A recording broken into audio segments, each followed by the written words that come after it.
Hello বন্ধুরা, দেখো আজকে আমাদের উনুনে মাংস রান্না হচ্ছে কিভাবে। আজকে আমাদের মাংস রান্না হচ্ছে 4.5 কিলো। ওই দেখতে পাচ্ছ তোমরা, মাংস কষা চলছে, মাংস থেকে জলটা ছেড়েছে, এবারে জলটা পুরোপুরি মারা হবে, তারপরে কষা তুলে মাংসের রান্না শুরু। বেলা প্রায় গড়িয়ে গেছে, কিন্তু রান্না এখনো কমপ্লিট হয়নি। মাংস যতক্ষণ না হচ্ছে কেউ খাওয়া দাওয়া করতে পারছে। মাংসটা তখন থেকে আমরা এভাবেই ঠিক নেড়ে যাচ্ছি। আমি খুবই দুঃখিত যে প্রথমে তোমাদের মাংসটা কিভাবে কষা হলো, কি কি মশলা দিলাম সেটা দেখাতে পারলাম না।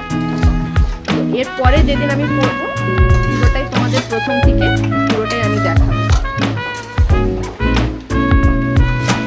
মাংসটা এখন আমাদের দেখো পুরোটাই জলটা মরে গিয়েছে, কষা প্রায় কমপ্লিট।